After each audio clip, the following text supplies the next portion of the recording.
Quantas perguntas não chegam? Vou só começar com uma aqui. A gente estava vendo esse cientista chinês que fez essa modificação genética nas gêmeas. Ele sabia que o que ele fez ia ser extremamente polêmico, e tanto que ele anunciou isso, ele postou alguns vídeos no YouTube, justificando por que ele tinha feito e explicando que ele achava que ele tinha quase que uma obrigação moral de fazer. Se a gente tem essa ferramenta e pode impedir que as crianças, você pode permitir que a criança nasça imune a uma doença grave como a AIDS, que a gente teria uma obrigação ética de fazer essa intervenção, né? E aí ele faz uma analogia comparando com o início da fertilização in vitro, né? Que antigamente era chamado de bebês de proveta, né? Quando você produz um embrião in vitro, que quando foi inventado criou uma polêmica ética imensa também, né? As pessoas reagiram de uma forma muito negativa, e com o passar das décadas, hoje é uma coisa super de rotina e permite que milhões de pessoas, né, tenham filhos que não conseguiriam ter de outra forma.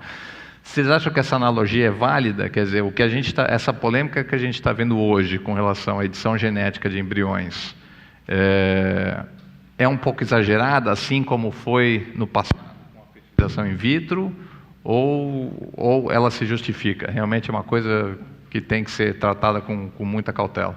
Eu acho que no caso, como eu falei, no caso do chinês, eu acho que não se justifica pelo gene que ele escolheu, que não é um gene letal. Uhum. Né?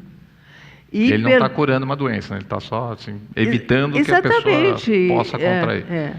E a outra coisa é porque a gente não tem ainda a segurança do método. E isso já está provado. Tem um monte de trabalhos que mostram que você pode estar acertando outros genes aleatoriamente. A gente não tem esse controle absoluto. Quer dizer, você não tem segurança suficiente na técnica ainda para usar isso clinicamente, né? Mas a gente vai chegar lá. Mas é a mesma história da fertilização in vitro.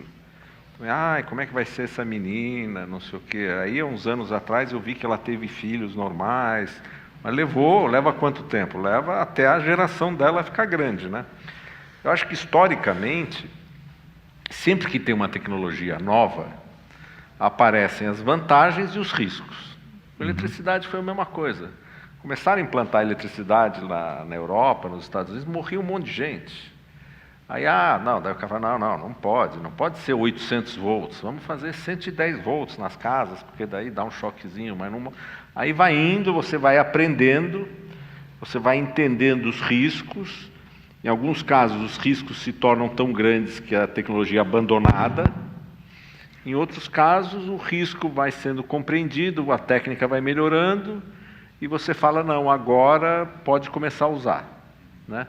No caso mas eu acho que a alteração genômica hereditária, ela é um pouco diferente, entendeu? Porque você está mexendo na natureza da espécie. Aí o contra-argumento também é o seguinte, você fala, bom, a gente já faz seleção. Né? Por exemplo, um bom exemplo que eu acho é a gente fazer cesárea. Né? Se você falasse assim, cesárea é proibida,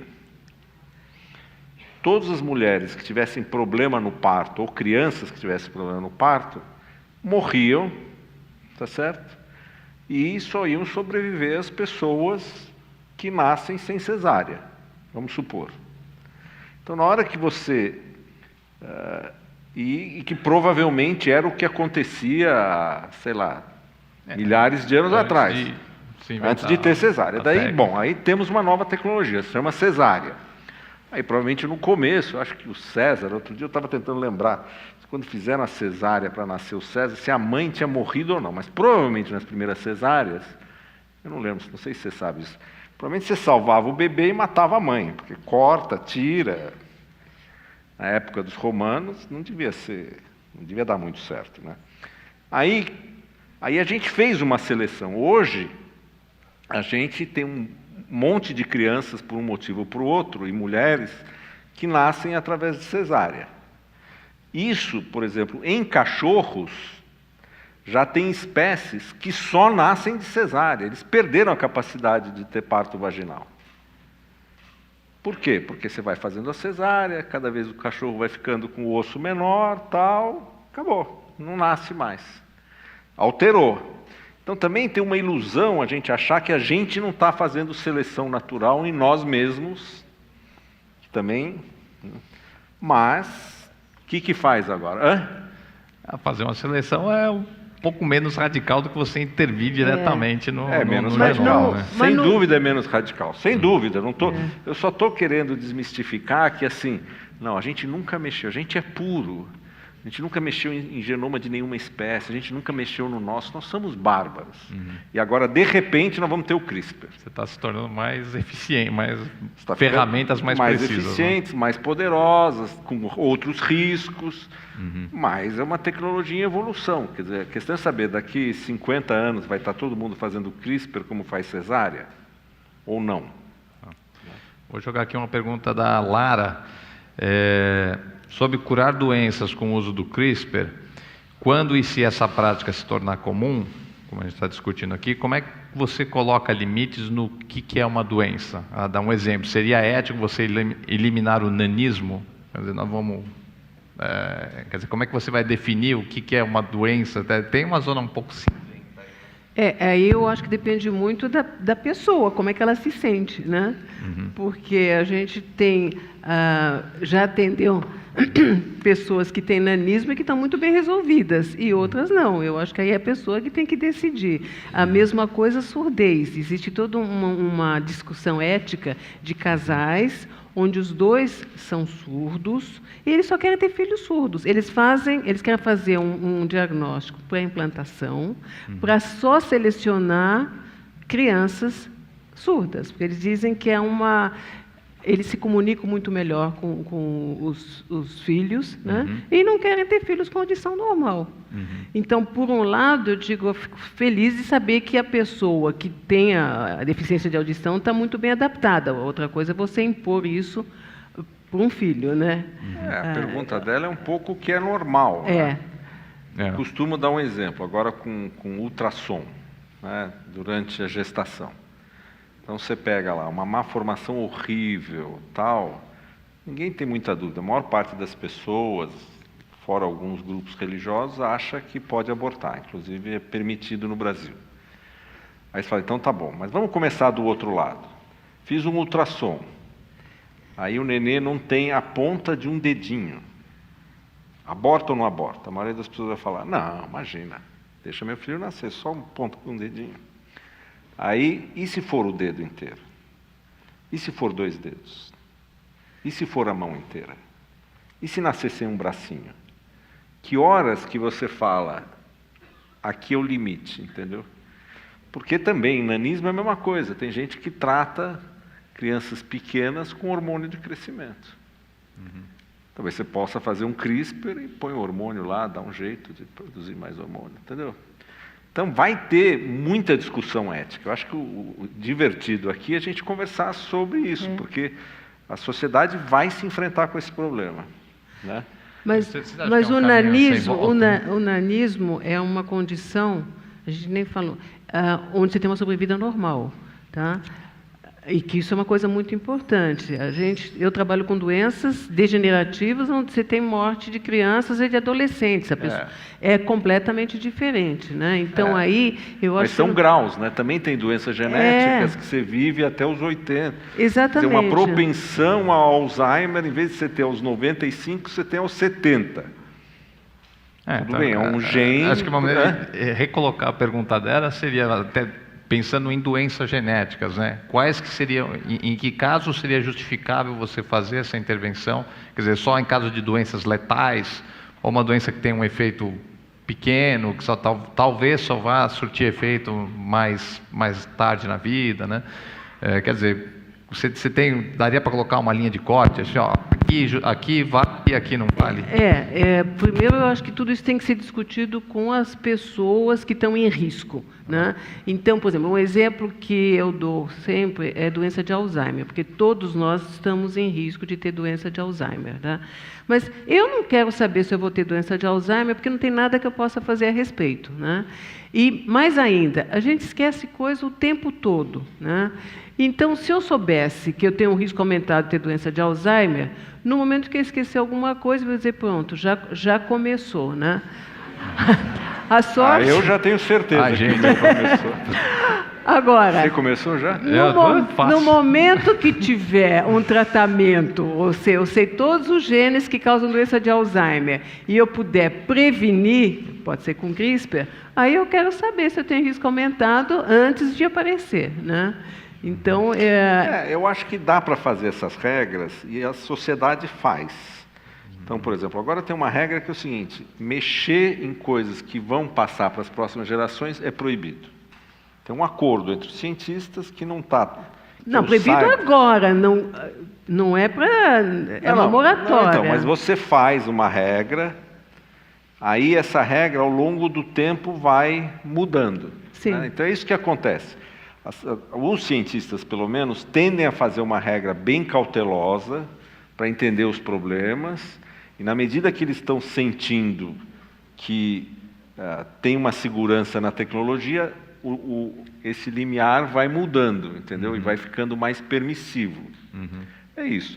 O que acontece é quando tem um descompasso entre a percepção dos cientistas e da sociedade, que foi o que aconteceu com os transgênicos de planta.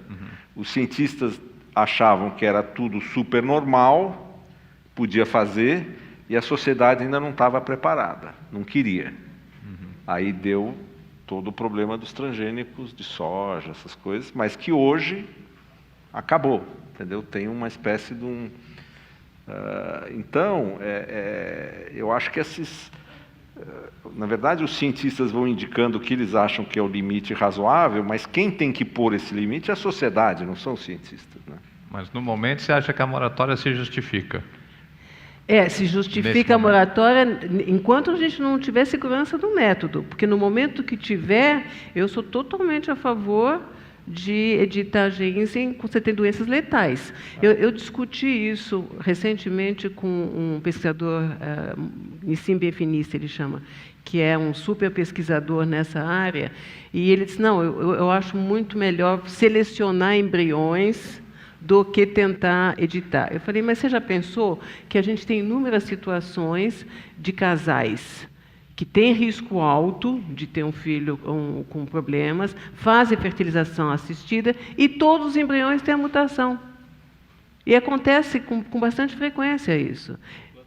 Não implanta nenhum. E aí eu já acompanhei mais de um caso de casais que tentaram 2, 3 vezes, não deu certo e partiram para a fertilização natural. Tá?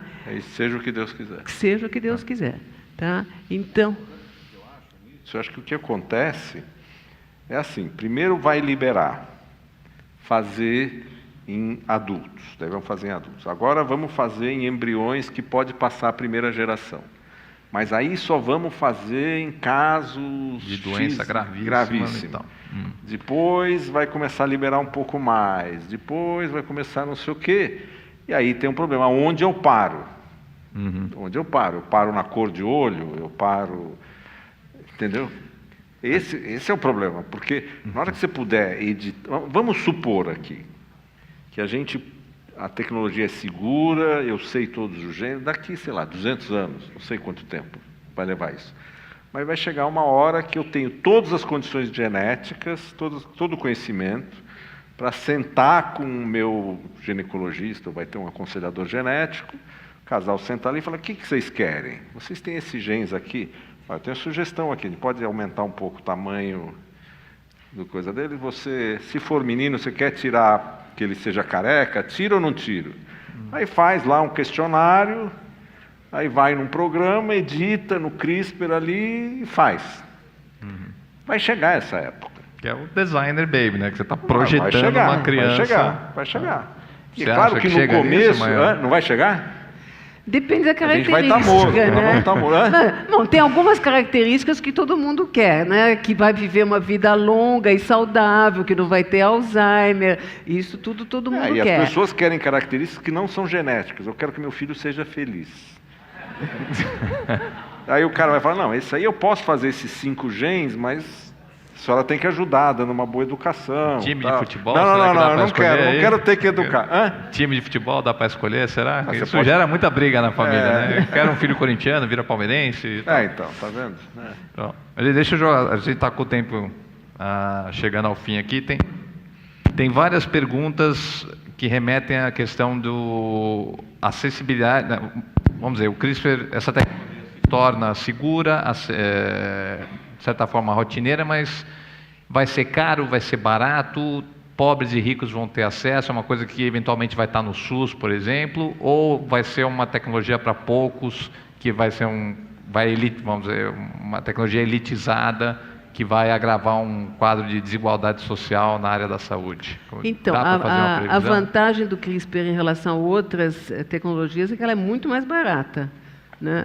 Então, se a indústria farmacêutica não quiser explorar, vai ser muito mais barata. E, além disso, se tiver sucesso, você altera o gene uma vez só. Né? Então, a gente tem doenças hoje neurodegenerativas, onde já estão oferecendo tratamentos que a gente sabe que custam caríssimo e que são tratamentos que você tem que fazer durante a vida inteira. Né? Enquanto você puder alterar o gene, É uma vez só. é uma Mudou vez uma só. vez só. Depois, tá todos resolvido. esses tratamentos, hormônio de crescimento, fertilização in vitro, era um troço que era completamente fora da realidade de todo mundo. Pouquíssimas pessoas podiam pagar. Você tinha que pegar um avião, ir para não sei aonde, era um troço tal.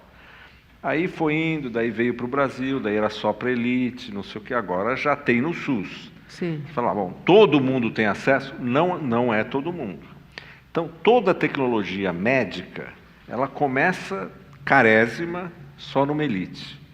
E aí vai descendo. Mesmo testes genéticos, né? Sim. Por exemplo. Começa, não, fazer uma família teve um problema genético, vai se aconselhar caríssimo, ninguém faz. E vai aos poucos descendo. Quando essa tecnologia chegar nas massas, vai ter outra que é carésima. Entendeu? Essa é a história da humanidade, não é? É meio isso. Então o CRISPR vai ficar barato. Acho que nem aqui, ninguém aqui vai estar vivo, mas vai chegar uma não seja hora... pessimista, eu acho que vai estar vivo, sim. Vivo e com Se a gente usar o Alzheimer. CRISPR para viver mais, a gente vai estar vivo para usar, né? Só lembrando, o projeto Genoma Humano, o primeiro genoma que foi sequenciado, custou 3 bilhões de dólares. Né? E agora você consegue sequenciar um genoma com menos de $1.000. Hoje a gente tem um painel que a gente estuda 6.700 genes de uma vez só, que são responsáveis por doença genética, por R$1.000 e tantos. Né? Então, a diferença de 3 bilhões de dólares para 1.000 e tantos. Não, isso é uma coisa de 15, 20 anos, né? Eu lembro quando a gente estava... Não vou nem contar quantos anos eu sou mais velho que a Maiana, mas quando a gente estava junto na USP, essas coisas eram carésimas. Numa coisa de 10, 20 anos, você falar há 20 anos atrás que você ia testar 6.000 genes por R$1.000, então por R$1.000, se uma consulta de um pré-natal, dá para imaginar que por R$1.000 você pode testar os 6.000 genes de todo mundo. Não é uma coisa absurda. É uma maquininha de bancada, né? Que você Uma põe maquininha de ali na bancada. mesa do tamanho de uma impressora, basicamente. Você podia falar, sequencia o genoma. eu não sei quanto está custando um ultrassom. Vamos supor que custa R$100 o ultrassom. Não sei quanto custa o ultrassom. Vamos supor que com o médico, o operador, R$100. A mulher faz o quê? 6, 8 ultrassons durante a gravidez. É quase o preço de fazer 6.000 genes para ver. O problema desses 6.000 genes é que a maior parte não tem nada para fazer, né? Você chega para a pessoa e fala, você vai ter isso, vai ter isso, vai ter isso, e aí? Aí se vira. Mas Esse é o problema, o entendeu? ultrassom é a mesma coisa. O ultrassom é a mesma coisa. Está faltando um dedinho, o que eu faço? Aborta. Pegando o coronel nesse comentário, tem uma pergunta aqui sobre é possível que ela fique tão simples, né, e tão barata que vire quase que uma coisa de garagem, assim, que você perca totalmente o controle? Porque se ela tem uma certa sofisticação, só algumas pessoas conseguem fazer, né? Mas pode se tornar uma coisa tão simples que você não vai ter como Tem um vídeo, eu isso? esqueci o nome dele agora, um maluco americano que diz que está vendendo um kit para fazer o CRISPR na tua garagem, ele fala. Kit CRISPR garagem. E ele é tão maluco que ele se injetou. Existe um gene que faz a pessoa ter uma hipertrofia muscular. E ele se injetou num braço, o CRISPR, para ver se ele vai ter uma hipertrofia de um dos braços. Eu não sei se teve ou não. Mas já existem esses malucos, né? Mas era assim, você antigamente, você falava, não, ter um rádio. Na geração do meu pai, ter um rádio era um negócio caríssimo. Tal. Depois vem kit. Hoje em dia, qualquer criança que queira fazer um rádio na garagem faz. Tecnologia é tudo assim, é só uma questão de tempo. Perfeito. Então, para finalizar, Maíra, como é que você vê a gente tendo essa conversa daqui 10 anos? Quais são as suas expectativas aí, né? Velocidade que as coisas vão andar e como é que isso vai ser Eu acho que daqui 10 anos vai ser rotina, porque já está começando agora, não para próximas gerações, mas para tratar doenças genéticas, não todas, é claro, mas muitas das doenças genéticas vão ser tratadas com o CRISPR, com edição gênica. Em indivíduos adultos ou em embriões ou nas duas situações? Olha, em embriões também. Teve um trabalho recente que mostrou em ratos, em camundongos, que tem uma mutação que causa filhotes com uma doença pulmonar gravíssima, os filhotes não sobrevivem. Eles injetaram CRISPR no líquido amniótico, que é o líquido que fica em volta dos fetos. E 20% dos ratinhos, dos camundongos, nasceram livres da doença. Injetou no líquido amniótico? No líquido amniótico. E aí é um começo. A gente precisa melhorar a dose, a gente não queria dar uma dose muito grande com medo de matar a fêmea grávida, mas é um começo, né? E acho que dependendo, então, da condição, do que tiver, vai ser no útero, ou vai ser depois que nasce, ou vai ser depois de adulto, né? Essas doenças, como Alzheimer, de início tardio, você não precisa fazer numa criança, você pode fazer quando você está com 30, 40 anos, quando já está próximo da idade de começar a esquecer, né? Tá certo. Antes que você esqueça, Fernando, daqui 10 anos, como é que... Qual era a pergunta mesmo? Daqui 10 anos. Daqui 10 anos. Eu acho que a Maiana está certa. Eu acho que primeiro vão usar coisas para tratar doenças que afetam só você. Então, vai ajudar a curar câncer, vai ajudar a curar um monte de doenças desse tipo. Depois vai começar a pensar em mexer em embrião. Mexer em embrião é um negócio que é gozado, porque você pode fazer, mas não é tão... Quer dizer, vale a pena, por exemplo, você mexer no embrião porque você acha que você com a sua mulher vai ter um problema. Não é mais fácil você adotar uma criança, não é mais fácil você fazer uma coisa dessa. Quer dizer, tem muito preconceito com isso, mas na verdade faz mais sentido, né? Tem tanta gente precisando ser adotada. Então, eu acho que primeiro, daqui a 10 anos, a gente vai ver de monte, câncer, essas coisas. As coisas de embrião vai depender de como a sociedade reagir, se realmente vale a pena mexer no teu embrião, entendeu? Tinha algumas perguntas aqui, só que tecnicamente, qual a diferença de você mexer no adulto versus no embrião? Aí só para as pessoas perguntaram, quando você mexe no embrião, aquilo é uma modificação que vai ser passada para os seus filhos, né? Quando você mexe no genoma da pessoa adulta, você está mexendo só naquela pessoa. Quando essa pessoa morrer, mas tem um problema, né, ético isso complicado. Isso não é passado adiante para as próximas gerações. Quando você mexe no embrião, você está mexendo. Aquele embrião, quando ele virar uma pessoa adulta, os filhos dele vão ter essa modificação. Vão herdar essa modificação. Só que tem um problema sério aí. Como é que você pega a autorização de um embrião? Não dá para pegar. Então, basicamente, você está mexendo num futuro ser vivo e falando para ele, olha, eu estou mexendo em você, você vai nascer e eu estou te condenando a passar isso nas próximas gerações e não te pedir. Eu pedi para o teu pai. Sei lá, é isso que vai acontecer. Entendeu? Vai ter muita discussão. Então, esse foi só um primeiro capítulo bem preliminar. Gente, obrigado pela presença de todos, pelas perguntas. Palmas para o Fernando e para a Maiana.